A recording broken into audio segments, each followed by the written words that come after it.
Welcome everybody to the Start Select podcast. I'm your host Colin, and I'm joined today by Adam, Nathan, and Stephen.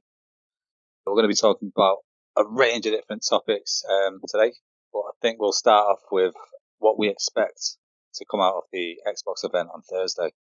I'll start with Nathan. What sort of stuff do you think is going to come out of it? Well, the sort of stuff I think will come out of it will be, which will be juicy as well, is I'm hoping we'll see Fable, something like a good return, a big title to return. Also, I think Perfect Dark would be a good game. But what I want to come from the event is brand new IPs that we keep hearing about. This studio's been bought by Microsoft. Hopefully, all the studios they've bought, they bring us some brand new IPs that we've not seen yet. Because I think at the moment, that's their main point of the whole event is they've already confirmed that it's going to be all killer, no filler. There's going to be no business talks about sales. It's literally going to be games. Yeah. So I'm hoping out of all those games we see, it's going to be a lot of new IPs. And it could be one of those, you might not like the look of it, and then someone else might not like the look of it. As long as we get a good, selection of different types of games, I'll be quite happy with that. One of the heads of Xbox went on record and said it's just going to be games. There's going to be no business, no devices, nothing like that. It's just 100% games. On the topic of new IPs and stuff, Phil Spencer, Threes, he actually said, I think it was last night, they're not going to be doing any first-party exclusives in the next couple of years. Oh dear. Madness show. Fucking madness. The whole idea that we're going into the next gen now, which is, probably one of the biggest jumps, I would say. It's got the most potential. Well, I suppose every new gen has the most potential. But, to say that all games are going to be playable on the old Xbox when they're discontinuing making it. And it's just you're meant to jump into the next gen, do you know what I mean? You're not meant to tiptoe in and then step back again because it's a bit too hot and then go back again a couple of years later. It's like PS5, every generation has just dived into the next generation, hasn't it? Still produce some games for previous generations, but you need to have some exclusives. You need to have some console exclusives for the to show what the console can do. Do you know what I mean? This idea of what Xbox? I don't understand it. Who the fuck is working at that company now? Does anyone disagree with that? Does anyone think this is a good idea? I completely disagree. I've got a big take on this. I think Microsoft's marketing from now, and even a bit months ago, maybe a year ago, from a year ago until now and then the future, is very, very interesting. I think they're trying to catch a new kind of era of kind of console gaming or console marketing, because I feel I know we're going to go into it later, so I won't talk too much about it now, but with them discontinuing the Xboxes, no more, they're not making any more, and the announcement of that, the streaming, the Xcloud, they literally want to give up on this console war and try a completely new market strategy. They don't mind you having a PlayStation 5, but as long as you subscribe to a Game Pass Ultimate, do you know what I mean? That's a big win for them. They don't actually care about selling that box. They care about selling that Game Pass. And I just think it's dead interesting. I think it could go wrong for them, but it could go right for them as well. You know what I mean? We're in a different era of games now when, mobile phones are just dominating in terms of sales and how much money they make in terms of AAA titles that we see as big games. I just think it's dead interesting. It's if you have an Xbox One currently, you'll still be able to play the new Halo game when that launches on, when the new consoles come out. You have to stream it, and I get it. Even I'm not a big fan of streaming myself. No matter how good the Xcloud will be, but I just think they're trying to open the options more and more and more. They already started it with the PC, in terms of Xbox didn't have any exclusives because all the exclusives are going to PC now. Now they're taking it a step further. And I'm kind of interested how the marketing, Sony are doing it the old school way, that we are kind of the big title exclusives, this game can only be played on PlayStation 5. But Xboxes are kind of going in a completely different direction. I don't know how it's going to turn out, but I am dead interested and see if it works, I guess. Yeah, I think they're moving away from the console market. I think this will be the last Xbox. Why have they made themselves into a games developer when they don't produce any decent games? I mean, I get they've got Mojang, yeah, Minecraft. Okay, that's the biggest stick around. You know what I mean? That swings all over Fortnite and shit. That's not. There's no stopping that. That's it, really. In terms of massive games, and they're just focusing on Halo. I feel like you were saying, your original question, Colin, about what we expecting to see. I expect to see Halo and some third-party titles. Like, I'm hoping to see some IPs, but I'm not I'm not confident that we're going to see any new big AAA IPs from Xbox. But like you said, Nathan, they are tackling this in a different way, but I just don't think it's the right way. I think it's a shame.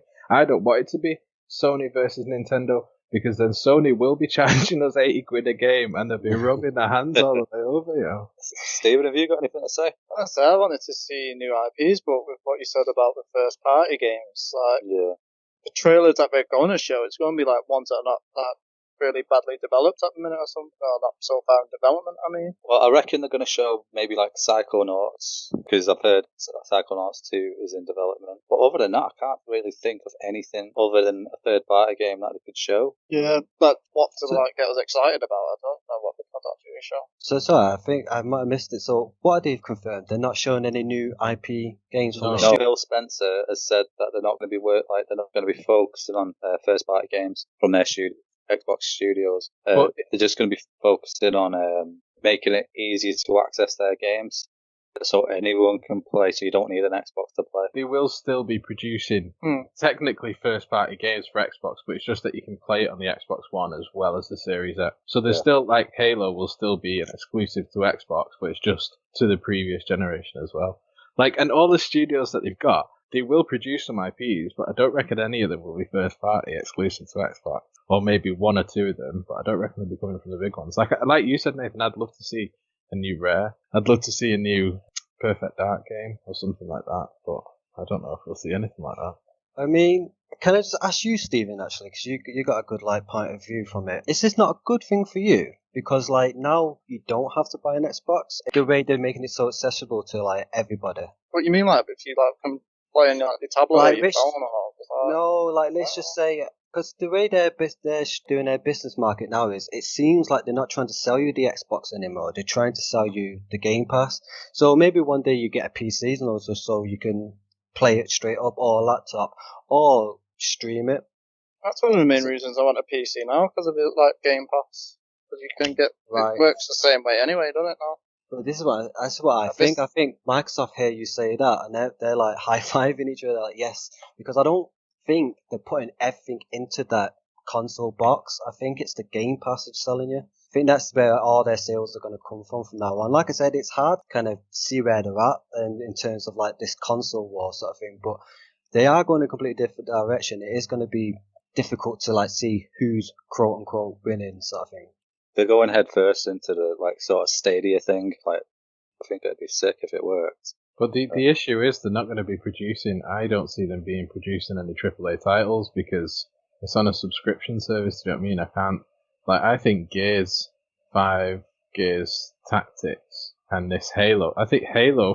It seems like this Halo is the last big hoorah before Xbox pack it in as a AAA manufacturer. I just don't see them doing it anymore. See, I think that's a bit unfair, me, because I think that just as likely going to announce a new IP that is exclusive to the Microsoft side of things, not the console but the Game Pass sort of thing. I know you got your Halo and your Gears, and they're staples, but I think it's quite. I think they've already shown a teaser for games I completely forgot what it's called. It was Hellblade. Is that good? Hellblade wasn't an exclusive though, was it? Hellblade 1, but now that Ninja Theory own it, it is. But it's still not. Was Hellblade a big game for you? I'll be honest, I never played it. I played it, I played it on the Game Pass. It made a couple of raves.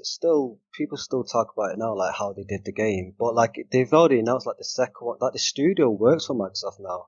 And with all the other studios that work for Microsoft, they'll still be these are sort of games that you'll be able to play them in loads of different systems, but not the PlayStation or the Switch. So are you sure about that? Because I was reading something where they said that they're going to have to assess it game by game. There's no, because they own all these studios now, they're still working in conjunction with the Switch. They've done things like Cuphead, but like they produced some characters for Smash Bros as well, haven't they? They've let them. Banjo Kazooie. Yeah. But they've said, and Mojang is their biggest game. That's Minecraft. That's cross-platform. Sorry. Like they've said that they're going to address the games as they come. So there's no guarantee that the games that Microsoft Studios produces will be exclusive. Like they're just going to have to see. And if it makes more financial sense for them to release the game across all the platforms, then that's what they're going to do. Which is, to me, is like saying, well, if the Xbox doesn't do too well, we'll just release everything cross-platform. And that's a bit of a shit way of looking at it, I think. It's all very conservative and very like they're a bit worried and stuff, and it feels like they're worried to spend a lot of money on certain things. Well, they did it with Mixer, and that they fucked out, didn't they? I hate when they say like Xbox exclusive. It's always on PC as well. Shouldn't they just rebrand it and call it Microsoft exclusive? I do think it is still exclusive if it's on PC. I just see PC as like an extension of the Xbox, really. On the topic of like new IPs and studios that Microsoft own, Warner Interactive is up for sale at the moment, and I've heard rumours that Microsoft are interested in buying it, which would mean they would get Rocksteady and NetherRealm, so they'd get the Batman games and Mortal Kombat. Stephen, what are your thoughts on that? I think Disney might buy it, buying everything else. A monopoly on everything. For Microsoft themselves, I think they need something like that to bring exclusive IPs, because Sony's got Spider-Man. If Xbox got Batman, that would actually bring them back into the game, because at the moment, they're fuck all, really. Well, it's all DC games, isn't it? So they couldn't push any new DC games. It's like I was saying earlier, it's not necessarily like a new Batman game that Rocksteady are making. So if they do manage to like buy the company, like you said, it's up for sale on Microsoft side of things, you do bring up an interesting point. It would be pretty cool to have like all the DC kind of superheroes kind of linked to the Microsoft side of things. Like apparently Suicide Squad is the game they're making next. So if there was like a Suicide game that was like as high quality as a Spider-Man exclusive game on the PlayStation 4, that'd be a pretty good game to have, I think. Because they get Injustice as well, like the NetherRealm Studios will get Mortal Kombat. Yeah. But I mean, is anything hinted towards it going to Microsoft? Is it not just as likely to go to Sony or anyone else? Well, what I've heard from rumours is Microsoft are interested, EA and Activision are all interested. There you go. I just hope it doesn't go to EA or Activision, really. If EA are interested, then Microsoft is back on me.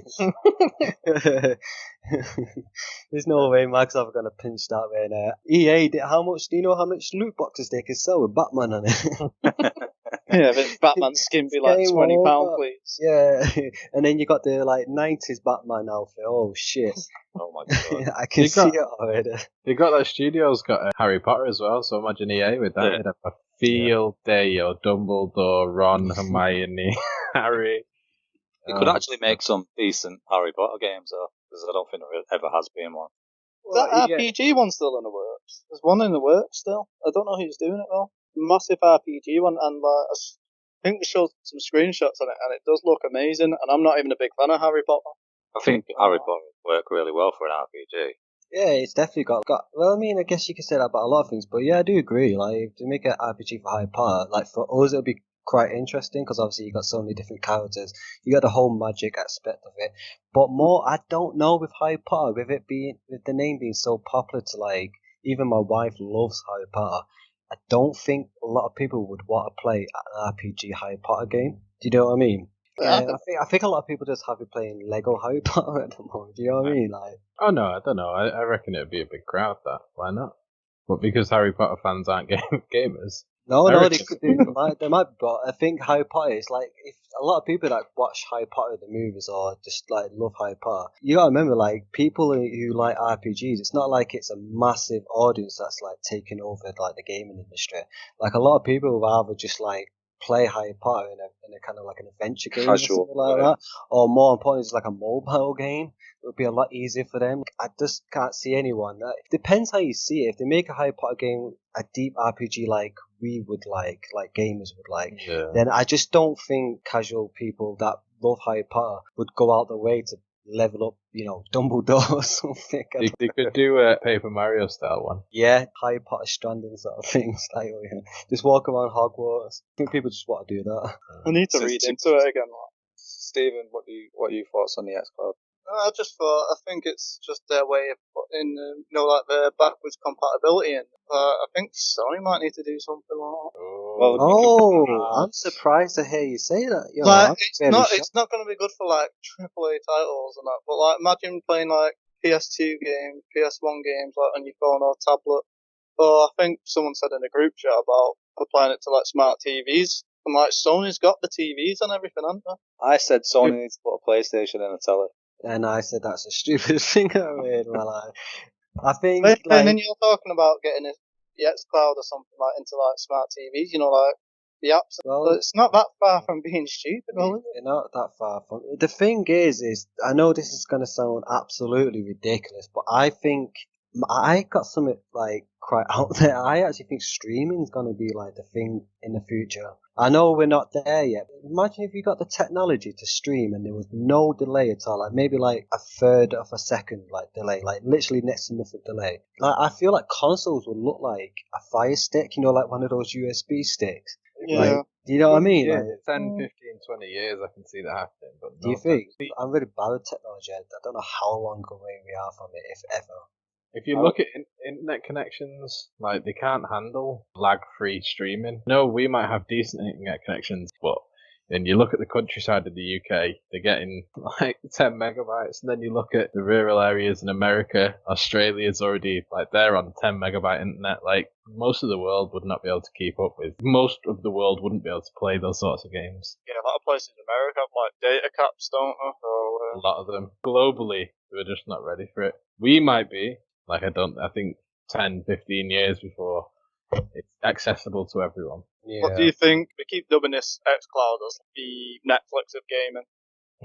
I keep hearing, so. I mean, yeah, I would agree with that. And do you know what I mean? For retro games, good idea. But I'm not really asked about retro games, you know what I mean? Unless it's like proper retro, like NES or SNES or like PS1 and PS2, to me, it's still too recent in my mind to be considered like retro. For me, I've revisited old games, and I remember sitting there thinking, wow, this has just destroyed my childhood because this game is a piece of shit. GoldenEye, a perfect example. Mario Kart 64. You know what I mean? You look at them games and you're like, when we were kids, we're fucking about it. It's fucking sick, great memories. And then you sit down and play it as an adult and you're like, oh dear. Oh dear. Yeah, how did we So play for retro games, streaming, yeah, I back that. But then, PS Now, they've already gone there and done that, haven't they? Is it PS Now? PlayStation Now, yeah. Can I ask you, what is it with the retro side of things that makes you think it could work? Because it's just a bit of fun. It's just like, you're not sitting down and play Street Fighter on it competitive. Any sort of competitive game you couldn't play, any sort of esport game you could not play on stream, and that's why I'm saying 10, 20 years, because that's kind of what I'm talking about, that level. But if you're looking at casual games like arcade games or indie games, then yeah, I can see a market for that. See, I kind of think a little bit of the opposite. I agree with the competitive side and online. Like, we are nowhere near ready for like stuff like that.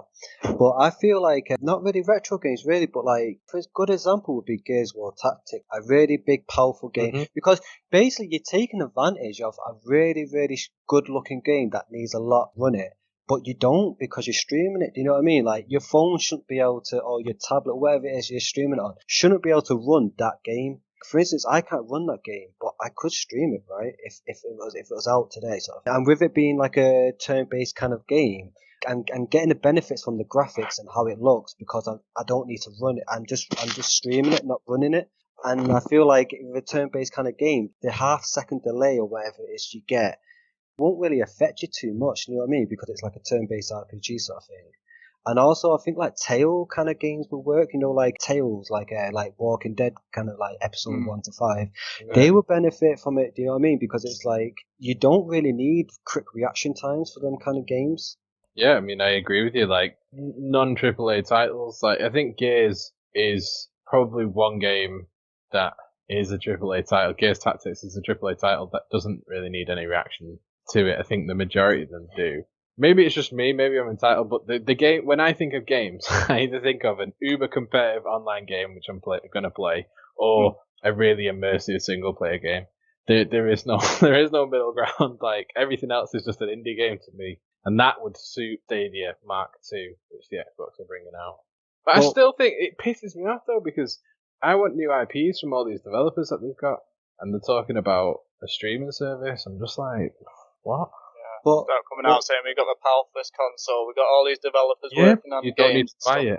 But, I mean, I don't think that won't take away from like new games or new IPs. Like, there'll be different like team working on this area and different team working on that area. Like, I won't be worried about stuff like that. I do take from making games, paying bloody 30 million to Ninja and taking down Mixer. 30 million could have gone in a game. I feel like, Nathan, you're in a bit of denial there. Like, and it's switched from the other podcast, which we edited out when we were kicking off with each other royally.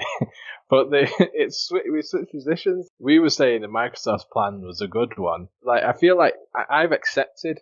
Like you said, Paper Mario is now a bad franchise, because the majority of the games now are bad. Xbox is a shitty games console and manufacturer. I think the original Xbox was shit, and I think the Xbox One was shit. So the 360 was good, but it's outnumbered now.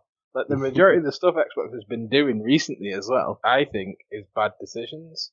Tomorrow's a new day, yo. Their next console could be really good, yo. I'll have another console. No matter how bad. If you pay for Mario, it might be good. It could be, yo, and I hope so. But I'm not gonna let my guard down anymore with that. Also, with this streaming stuff, do you not think it's going to ruin like your online experience? Like, say, Gear 6 is coming out, you're playing ranked competitive play against a guy that's playing it on his mobile. It would just come down to the game, on his toilet. You're sweating out on platinum, and he's taking a shit. He's blind firing you from his blog. It would just come down to the game. Like, it's up to like our games are different. So I think how their online works. I go mad when people play Wi-Fi in Street Fighter because that little bit of lag can make you lose the whole game. Really, it will just be like a guy lagging now. I'm assuming. Someone with a really, really bad, like playing Wi-Fi, McDonald's Wi-Fi connection or something like that. I think it'll just be like that. I mean, you either won't be able to find a match or you barely get in a match in years, then God knows what happens then. I think the main thing of this whole Xcloud is how accessible it is to so many people. Do you know what I mean? Like, look how many people have played games on the phones. Do I think it's going to take over that are not even close? People are still going to play the Candy Crushes or whatever the latest like mobile game is. But if they're already subscribed to, because you got to remember this is completely free with Game Pass Ultimate. They're not adding any extra cost to it. So if you have Game Pass Ultimate already, you're gonna get this for free. It might tempt people to play a couple of games on their mobile phone because, like you said, you're not streaming from your home console. You're streaming it from the Xcloud servers. And we've not talked about it yet because it's not out. It's hard for us to know, kind of like look at it and see how it goes. But a couple of people have tried it out, and it has got really good feedback. It's not like pitch perfect, as in there's going to be a bit of delay. Apparently, it's meant to be a lot better than Stadia. Yeah, but I mean, all right. So we've all got the new Xbox now. All we need to do is buy a subscription service. We've already got it. We can play it on our phones. What do you think of this gen now, Nathan? You don't need to buy an Xbox. That's what I'm saying. We've all got it. We've all got it now. We just need £11. Then we can play all the new games. I don't know. There's no excitement. I'm not unboxing my console. I'm not hooking it up. I'm not switching it on and going, yo, that was rapid. I turned it. Oh, no loading. Oh, what's this feature? Oh, look at this UI. Getting little things and getting buzzing off them. And now I just get to look at my phone, where I browse Reddit and YouTube, and that's... We should have waited until after the launch because it could even affect the sales, I think. Like I said, I think they're not trying to do the console wars anymore. I mean, for like a gamer as myself, like, I look forward to the console wars. I really enjoy them. You know what I mean? Like, Xbox trying to outdo PlayStation trying to outdo Xbox. But in a way, it looks like it is over, because of the way Microsoft are going. It's the way they're doing it. Like, I find it quite interesting, and we're gonna miss the console wars, but in about 2 years, the way Xbox are like Game Pass Ultimate or their consoles, like it's gonna feel normal in like 2 years' time. It's not gonna be like a new big thing. And maybe in a year's time, we're gonna be playing the PlayStation 5 and be playing Game Pass Ultimate, not needing that console. But I think the console is just there for gamers, like hardcore gamers. Like for myself, I am quite tempted to get it at some point. If not, like if I hear really good things from it, then of course I'll still get it, because it's still that console that's gonna not have to stream games. You can just play them outright. So you're gonna get it pitch perfect, no delays or anything like that. And in terms of like PCs, obviously a lot of the exclusives are going to PCs anyway, but there's a lot of third party games that don't go to PC that go to consoles. So, once you got the Xbox, the actual console itself, you're going to cover more areas. I think it is more for gamers. I think it's hard to imagine Microsoft going into this position that it looks like they're going into. But I think in about a year's time, it's going to feel normal. Whenever I look back on like this conversation, remember when, it started going this way, this direction things, because I think if they can get every single gamer to be on Game Pass Ultimate, they don't need the console. It's just up on your smart TV. It could be, like, honestly, many things change over time, you know what I mean? Like, maybe the console wars over now, because, let's be honest, Nintendo opted out of the console wars a long time ago. Like, they've not competing against Microsoft and PlayStation for a while, I don't think. They've got their own audience now. What we're going to be saying in a few years' time is, oh my god, do you guys remember Xbox? Oh my god, yeah, I remember Xbox. That's it, yo. Now we've got to pay £80 for a game because PlayStation is the only console we can play and they can do whatever the fuck they want. Like, it's bad news. Yeah, I do think there's a lot of benefits coming from this kind of the way they're doing things, though. It's like Colin and Steven, I know they might not want to and they won't be able to play the online, but if they were to, if I said to, like, Colin, if I said to you, like, do you want to play the campaign with me co-op? Just do a trial or pay £1 for 3 months, and then you could. 100%. And you're going to be playing Halo 5 campaign mode. And Stephen, if you want to come, you're more welcome. Adam, you're not welcome. And what about you, Nathan? If I said to you, do you want to play some Gears co-op with me on your phone while I play on the Xbox? I said, okay, cool. You ain't going to enjoy it. You're not. Like, you enjoy what? Like, it's like streaming on your phone. I mean, even the story mode, you ain't going to play Gears story mode on your phone. You're not going to enjoy it anywhere near as much. Like, I remember someone saying in a group chat or something like you can play like Red Dead on your phone or something. It's like, you ain't playing no AAA game on your phone. Why? Because it's just not as good. It's not. It's like watching Netflix on your phone, on your TV, or at the cinema. Like, there's 3 different levels of enjoyment watching films, and it's the same with gaming. The whole idea behind gaming is, like, this is how you're supposed to enjoy it. You know what I mean? It's meant to be an immersive experience. They're just pulling the immersiveness out of it. I think they're giving more options, to be honest. It's like, I get what you're saying. Like, obviously doing it the old school way, or I say old school way, we're not quite there yet, but the current way. Buy a console, play the game. Like, obviously that's what we do now. But they're giving you more options. You can still do that now. Like, you know what I mean? They're not taking it off the table. But I think, like I said, if I went to Colin, or if Colin came to me and I didn't have an Xbox or a big enough PC, and he said, do you want to play co-op? You can get your tablet out, or you can get your PC out and laptop out, and that isn't strong enough to run Halo 5. Or your phone, even if it was your phone, for example. For sure, I'll play the new Halo 5 on launch. I mean, I do get that there will be a delay, but we don't know how bad the delay is. I have played games, I have streamed games before and played them and had enjoyment out of them.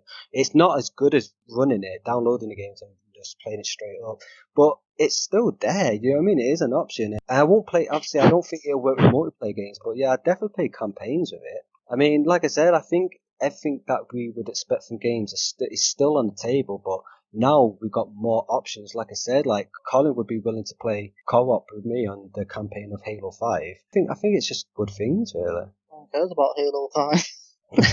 But say if it was like Last of Us, would you play that on your phone? If I had no option, then yeah, but no, I would like to play it like properly. It's just cheapening it. It's just dirty. It's just cheapening the whole experience. But Adam, like, you gotta remember, you're saying you don't want it to do this way, but a lot of people, they don't want to buy a strong enough PC and they don't want to buy a console. But this way, they can play it just straight up. Like, a lot of people won't buy that for their delay. I get what you're saying. I do understand what you're saying. I don't know. Times are changing. I don't like it. I think the market for it is just so small. I think smart. Nah, I reckon it does make it a bigger market. Like, I think it's quite big. Like, I mean, you said before, you think PlayStation have to do it, right? Mainly for the backwards compatibility, though. Like, playing like the old games and stuff like that, yeah? No, For but the new games, it's not. the selection of games, that's not really anything to do with the Xcloud. Like, that's just Game Pass. Like, Game Pass has, like, loads of, like, you won't be able to play, like, some Xbox One games on the streaming, because if it's not on Game Pass, you just can't play it. Like, I know I think the it's what the consoles Xcloud in for, though, for the backwards compatibility stuff mainly as well. no, I If just they're said, not integrating it into the new console, I thought it's mainly doing it through the Xcloud. no, I mean, I might be misinformed, but maybe there is. I just thought Xcloud is a service now to play to stream your games. I think the backwards I know the compatibility Xbox does is come with the backwards. console. It comes with the console, yeah, I but think it that's does, not yeah. part of Game Pass, though. Do you know what I mean? Like I think you your can play console can't. Xbox Series X games on the Xbox One games on the Series X. So why would some games offer you to upgrade it, then? It's just It's just the that's disc just or a the benefit runtime. of the Oh, that's true. console. Actually, I don't know. Basically, they announced that near enough every game's going to be backwards compatible with the Xbox, but they will even upscale it for you. But yeah, that's not part of Game Pass though. That's just like Microsoft saying. And I mean, I think Sony have confirmed that PS4 games will be able to be played on the PS5. Yeah, it's fully backwards compatible with PS5, like to the PS1. Right. Paper Mario and Ghosts of Tsushimi came out this week, and there've been mixed reactions, especially to Paper Mario. Nathan, do you want to tell us? Okay. I've been watching my wife play this, and I've even had a little go myself. The thing that bugs me is the game looked like I was editing the last podcast, and while I was editing, I was listening to the conversations. We were so hyped on Paper Mario, myself included, and then what's happened is Color Splash 2. We all thought it was gonna be back to its roots, and the thing that pisses me off the most about this game is now we can actually say that the majority of Paper Mario games are shit. It was never like that. Like, we can't say, oh, well, the original, the proper Paper Mario games are good. Well, no, nowadays there's like three Color Splash kind of styles of Paper Mario and two like RPG styles of Paper Mario. And now we can't say that the majority of them are good now. Like, the majority, like Paper Mario as a series, you can't really expect good things from it now because the majority of the games are shit. But I'm playing, so to get like into like the game itself, it's just, I was watching her play and she was having fun with it. I think she still enjoys it, to be fair. So there is a lot of fun to have with it. But it's still got great dialogue. The world, it looks the best I've ever seen it. Obviously, the graphics look amazing. They're quite smart with paper mechanics sort of thing, quite funny and stuff like that. But it comes down to like the battle system, and not just the battle system, but everything that evolves around the battle system. It's like, you don't even get proper partners anymore. You get like a partner, but you don't bring anything to the table except for dialogue, while you walk into like key points of the story. I remember in the old Mario games, your partner used to follow you around, and they used to have such personalities about them. Like, I remember one of them was like a pro wrestler, Baby Yoshi. He had like a mouse that was like a jewelry thief. They all like had personality, and then in terms of the battle, they actually fight with you, and you've got their own special moves, their own attacks, and different ways to like fight and stuff like that. But in this one, it's basically a puzzle, and then you might even do the same puzzle 3 fights later. No, it's just very similar, and it gets to the point because you're not actually gaining any XP. There's just no progression in the whole game. Like, So it's not really an RPG, is it, anymore? Oh no, it's definitely not RPG. Like, I don't know what you can call it. Like, it's not a platformer. Puzzle game. Because I guess it's like a puzzle game, yeah. But only the puzzles are only there when you go into fights, and you don't gain anything for it. It feels like you're getting punished for seeing an enemy. Like, if you see an enemy, if I avoid that enemy, or if I fight the enemy, which of the two you do, the outcome will be the exact same. Like, you walk away with nothing still. Like, You don't get coins or something. You get coins, but coins get thrown at you throughout the game, and it'll be like one of the slowest ways to gain coins if you try and do it through the fighting system. But like, you'll get coins like left, right, centre, just by playing the game, and they don't really do much to coins, like just to buy little bits and bobs here and there. But like I said, you never really low on money in that game. It takes so much out of the original games that make it so good. Like I said, it's probably like an adventure puzzle game, but you don't have to do the puzzles all the time, and you just kind of walk around. Yeah, like I said to you, Colin, It's basically Paper Stranding, you know. Yeah. I don't understand what's the. I mean, the humor is there, and and the characters look nice, and it's got that paper world. It is something to like see, but it's not enough to carry it when the core bit of the game is gone. Is your wife enjoying it? Yeah, no, she does. She likes it. I think it's just kind of like a game, and she'll play it just to chill. Like it's not going to stress her out. It's not difficult. It's not too difficult anyway. I think she just kind of enjoys the atmosphere more than anything.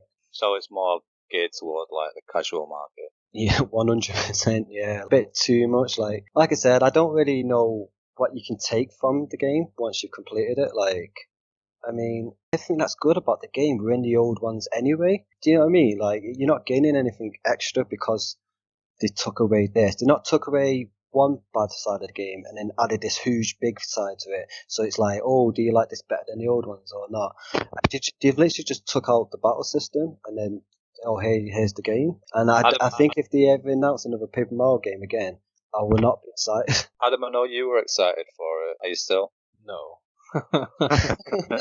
I think I gave it a 9 out of 10 for excitement. This game was the game I was looking forward to more than any other game. Worse, you could have booked a week off work to play it. Yeah. No names mentioned, Nathan. But like, it was this, Paper Mario and Ghosts of Tsushima were two of the games that I was seriously looking forward to. But Paper Mario, after seeing the fact that the actual RPG, so Paper Mario game is meant to be an RPG, and it like the progression, leveling up, the fighting system, the teamwork. That's what made Paper Mario 1,000 Year Door and GameCube so fucking incredible, as well as being in the Paper Mario universe where it's all comical and comedy value and everything looks really nice and crisp and it's interesting. It keeps you entertained. Like to just rip out the stomach of the entire franchise and be like, don't need that anymore. You just like, if it was 20 quid, I still probably won't buy it. It just seems like a point and click interactive story. That's it. And fair enough. Like you said, Nathan, if your wife enjoys it, it keeps casual gamers happy. That's Nintendo now, though, isn't it? Since the Wii, that's Nintendo. That sums up pretty well. I actually heard the developers of it weren't allowed to use Mario characters, so characters from Mario Odyssey like Cappy or Rabbit are not allowed to use them anymore. They've got to use like the base Mario characters. I think I've read the same article. I was going to mention it actually, but I'll say it now. There was like an article on it, and like you said, they weren't allowed to use certain like characters from from other Mario games. But that's the reason why a lot of the, if you want to call them partners or not, but like the partners in the game are so generic. Like it's in the old ones, like you said, you have like a Bomberman with a Top Man hat and he had a moustache. He had his own character. I think one of the Bombermans in this game becomes like your partner kind of thing. He's just a generic bomb. He doesn't have any features that makes him stand out a bit. Like I said with the pro wrestling Yoshi from 1,000 Year Door. You've got partners, but they just look like any other bad guy you would face in any other Mario game sort of thing. And I don't understand why they're limiting themselves like that. I feel like they don't think Paper Mario is as big as what we think it is, or maybe it just isn't, I guess. But have they just gave up on Paper Mario and just gone for? Because this to me is a quick cash grab. Thing for me as well, like I feel like the trailers lied to you and stuff, and didn't they do any mini direct with it? Showcasing like some gameplay or something before release. I don't know. They did it the week before release. Yeah. But they did release that second trailer. It was like 5 minutes long. Yeah. It went quite in depth with the battle system, and that's when I got really, really, really worried. But I'm looking at it thinking, there's no way it'll be that. Obviously, it's like Death Stranding when I was convinced that they're hiding a lot from us. I was like, there's no way. Obviously, they don't want to show us too much. It would be cool, like having the RPG from the old games. But obviously, I'm all up for them mixing it up a bit. Of course, I am. Like, make it a bit more like new and feel new. But then, and then I saw previews for the game, and then I was like, oh, so what we saw was the game. I was like, what the hell? I was the same as you, Nathan. I remember talking about it in the last podcast. I get myself worked up thinking about it. I might have to make a game with this in. But I was like, the RPG turn-based element but then you've got to like line up your enemies, and you've got to do it within there's a time limit on it, which puts pressure on the RPG turn-based system. That's really interesting. I've not seen games do that. And then obviously the puzzle, moving the enemies around, trying to get better critical hits and hit them hard. I was like, and then you obviously then that's when you go into the RPG thing and start whacking out your sick attacks, but you don't do that. Yeah, the puzzle bit is where it stops. yeah, like to me, it just seemed like something completely new. You know, when you play like games like XCOM and stuff like that, like that's still an RPG, but it's completely different. You know, like obviously cover, you take turns and you go behind cover, and then you can shoot on your opponent's turn. Just clever things like that. Like you said, I thought it was like you solve a bit of the puzzle to help make more damage when it's your turn, but. Yeah, I don't know, man. I'm completely lost with this game. I don't know what happened. So I'd rather fucking paint my house than fucking play that fucking shit. The other game that came out this week was Ghosts of Tsushimi. Vin, you're getting it, aren't you? Yeah, I've got it. I've just finished installing now, actually. What are you looking forward to about it? Well, the combat a lot, and like the world. So the only thing I'm slightly worried about with the game is the story, but I have to see how that goes. But, The world looks fucking stunning. Like I've been seeing loads of the photo mode things that people have been putting up on Twitter, and it just looks amazing.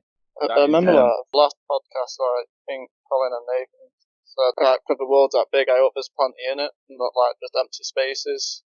Yeah, So, I think it's gone with Breath of the Wild sort of idea with the map where it doesn't tell you where places are, you've got to find them yourself, like using the map, and there's certain things like birds will fly towards points of interest. I think that's really... I know you can call like a gust of wind, and like the wind will point you in a direction and stuff like that.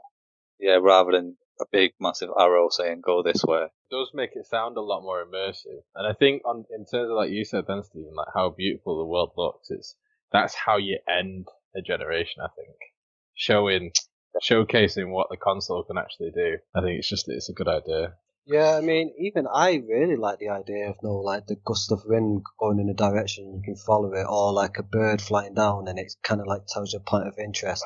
Like it just kind of makes it so the whole screen isn't cluttered up, with like all kinds of stuff. Like obviously some games you have like a mini map or some sort, or you just have like a pinpoint on your screen telling you to go here. I love that with the whole it looks like a great spectator game as well. Like especially when you see like adverts of it, the screen's never cluttered up with too much stuff. And it kind of makes the game look better for it, I think. It's like watching a movie. And they've actually got a mode in it which makes it like old samurai movies as well. Yeah, the black and white screen filter thing. Yeah. Yeah, I mean, I think that's a really good idea.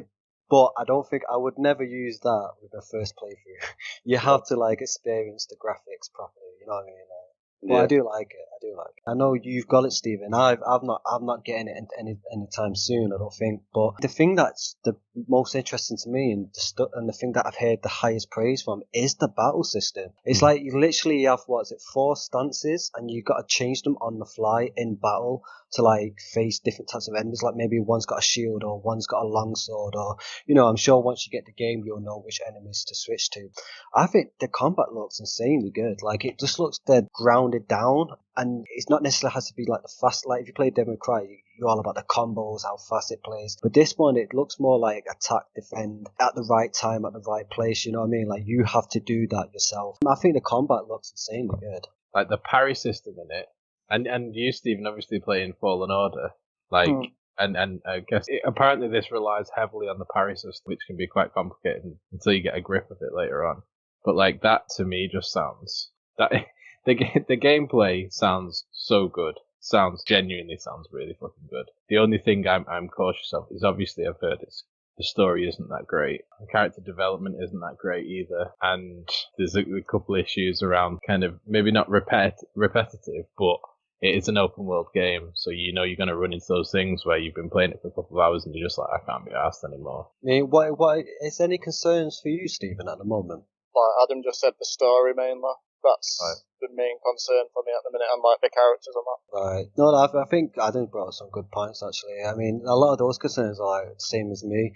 I mean, I'm very worried about the stealth. I'm not gonna lie. I know there's always an option to not do stealth. But I think when a game's built around half stealth and half, because you can play as a it's like ninja sort of way, like stealthy, and there's an honorable samurai. I mean, I've not played it, so obviously this is all speculation on my side of things, but from what I've seen, I'm not impressed with the stealth. It looks a bit disappointing, and I'm just worried that's going to take a good half of the game out, gameplay-wise already. I mean, are any of you guys concerned with the stealth, or does it look appropriate? I've not seen much about the stealth, to be honest, because I've stayed away from reviews and whatnot. The only thing I've seen was that mini direct thing they're showing, that 15-minute gameplay. Right. Yeah, it did look basic from I'm not gonna lie, it did.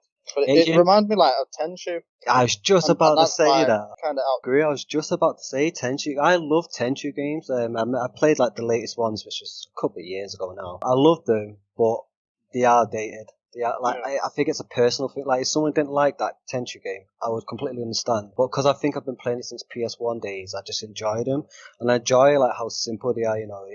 At the time when I was playing these Tenchu games, there wasn't really that many stealth ninja games out there, really. But that's what it reminds me of. I would never buy a Tenchu game though that for 20 quid. Really, I get it for 10 quid if that. But obviously, I know this has got a lot more to it. Yeah, this is half the game, I guess. I'm the same as you. I do have a bit of worries about the road, to be honest. I'm scared it's going to be a free roamer that has a lot of open areas that are just to get from A to B on your horse, and then once you get to B, then you get a side mission or an actual main quest. But like I said, the thing is, the battle system does look really, really good. Don't know if it's good enough to carry the parts that I'm worried about. Well, apparently the side quests are fairly common, and the thing is, I think you get quite a lot of side quests, so you can keep playing the side quests if you want to, and there's some bigger side quests, more main side quests, which you actually unlock abilities and stuff with, or new items. Going back to the stealth though, the stealth does look basic, and the reason it's not an issue for me is because it is only one part of the game, and the other part of the game, the battle system, is meant to be incredible, which kind of outweighs the stealth for me. And when I'm seeing stuff on the stealth, I just think, yeah, alright, that's what stealth is nowadays. That's what it's been for a long time. That's what Assassin's Creed does. It's what Horizon did. But no one seems to talk about Horizon. That stealth in Horizon was terrible. I think the thing that hurts Ghosts of Tsushima the most, in my eyes, is because I've also heard that as good as the combat mechanic is, it only goes so far until you get to the point when you've just got abilities that are just not abilities, but your character just becomes so strong. You don't really need to change your stances as often as you would in the first half of the game, and it kind of just hurts the battle system overall. Do you know what I mean? And this is my only thing with Ghost of Tsushima. I'm just hearing too many little nitpicks like this, and they're all kind of building up a bit. It's kind of swayed me away from getting it now. I do think it looks good, and I do want to play it, but I don't want to buy it. So I think the final topic which I'm going to bring up, we're about just over halfway through the year. What games which have came out would you consider be in contention for Game of the Year? I'll start off. Mine's quite easy, or Last of Us 2. I mean, there's not much I can say. All I can say is about a third of the game, and that's that. Me and Adam you're right, me and Adam, we should do a podcast on this alone, I think. But yeah, at the moment, that's my Game of the Year. I thought the gameplay was good. I don't think it was terrific or whatever. I thought the gameplay was good.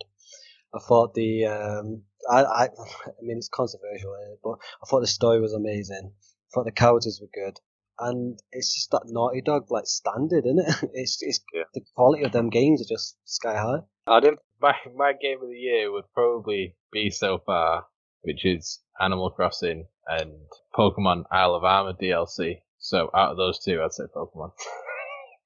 But I'm not. I reckon it'd probably be Ghost of Tsushima, or maybe Assassin's Creed when it's out later this year. But out of what I've played, there's not much choice. Yeah, your personal games come out second half of the year, really, don't they? Yeah, there's nothing that's. I mean, I was excited for Animal Crossing. That was, to be honest with you, I think that was a letdown. But I think that's more just through age than the actual game itself. I think it is what it is. You know what I mean? But I think Ghost of Tsushima looks good, but for me, it'd probably be Assassin's Creed towards the end of the year. Yeah. Stephen? I'm kind of the same, not really my personal game to come out, not completed Last of Us yet, so I can't really say anything. I was waiting on Ghost of Tsushima, and I think Cyberpunk, I think. Mm-hmm. Yeah. Yeah, I mean, I'm definitely. that's definitely a game I'm looking forward to. So if that could top Last of Us, it's got potential. Do you know, it's interesting that you didn't say Last of Us, Steve. That's very interesting. Well, it could be Last of Us, but it's because I'm not completed it yet, because I know the story's going to be one big aspect of it. But the gameplay to me, it is very not changed much from a 7-year-old game in the first one. They've just thrown some elements you can go prone, bushes. Pretty much it. So. What about you, Colin? Other than The Last of Us, there's not really been anything else which you could say is of that caliber. I mean, Colin's right. I don't know what you think, Nathan. What other games do you think are competitors for Game of the Year so far? Even if they're not your sort of games. Yeah. God, it's hard to think off the top There's of none. my head. There's none. Well, Animal Crossing is that one. That's not a Game of the Year competitor though. But what about Noir 2? In that a big game? Neo. Neo. Yeah, bloody hell. I don't know why I think Noir. Yeah, I don't know. I suppose that could be one. So there are two of them. It's not. I know Damien liked the first one of them. No, it is. Yeah, I've heard good things from it. I don't think it's my sort of game. Well, it could be. I've never really played the Bloodborne games, I'll be honest. I think you like them. Yeah, I think really so. like them. Well, Resi 3, that came out, right? That was a big game. Yeah, Resi 3 came out. Remake. Big game to play for 4 hours. And then they tacked on multiplayer on it. Yeah. What would you say, Colin? Did you say what you? I haven't said. I haven't really played anything. Final Fantasy 7, right? That's. Yeah, I was going to get on to the point. Well, my game was Last of Us. I've only played it for 13 hours, but I don't think anything close to being as good as that's been out this year. But I saw a tweet last night. It was basically the top 4 games that have been released this year are all Sony exclusive. It was The Last of Us, Final Fantasy, and Ghosts of Tsushima. There was one other, but I can't remember what it was. But it was all Sony exclusive. Ghosts of Tsushima? Yeah. What is this the biggest selling games? No, it was contenders for Game of the Year. I mean, I would argue I would argue Pokemon is definitely a contender. That's just DLC though, isn't it? Yeah, but it's still really good. Really good. I mean, what? Sorry, it's like the Uncharted 4 DLC or the Last of Us DLC. Is it that big? Yeah. I thought it was just probably about an extra. No, I've probably put about me and Alfie probably put about between 12 to 15 hours into. Did anyone play Final Fantasy? The original about 15 years ago, yeah. 20 years ago. No, but the remake, did anyone play that? That was a pretty big game. I don't think anyone. One of us played it, yeah. I know I've never played a Final Fantasy game though. Yeah, I'm not down for remakes, man. Unless it's a trilogy like the Insane trilogy, like it's something decent. I think remakes are just poor, it's just shitty. It was like that. It was a big remake. It wasn't like a. Mm-hmm. Yeah, I mean, I guess it's. I mean, I like Final Fantasy games, and I didn't play it myself. I just didn't look all that for me. Okay, so now we're gonna place a friendly bet on when they're gonna show Halo Infinite at the Xbox conference on the 23rd of July. Nathan, what time do you reckon they're gonna show it? Well, the conference is an hour long. I don't think they're gonna open it with Halo. I think they could, but I'm gonna go with headlining it. I think they're gonna show a good 15 minutes of that bad boy as well. I'm gonna say 45 minutes. They're gonna show 15 minutes of a game? Yeah. An hour long? I think it could be a walkthrough. Oh my god, that would be terrible. 15 minutes of that first one. Stephen, at what time do you think that Halo is going to show up? I'm going to say my lucky number, the 9th minute. 9th minute, 9 minutes in. And Adam? I'm going to say 2 minutes. Oh, I think that's a good one. I'm going to say 1 second. I think. Oh my god! Is the you got the time to load on that? Host advantage. Well, that's a good one. I think the first thing I'm going to see is Master Chief or his helmet. Yeah, it counts. Yeah, and it don't count if it's like a montage. I don't think. If it's just like a montage of Master Chief, you have to see Halo Infinite. Yeah, I think it's going to be Halo Infinite opening the show. I think it's going to be okay. We say. You know what? I reckon might open it. Horizon. Horizon. That would be sick. Yeah. I don't know. Forza, sorry. Oh, Forza could, yeah. So that's all we've got time for this time, folks. Thank you for listening to the Start Select podcast with me, Colin, joined by Adam, Stephen, and Nathan. GG's. GG's.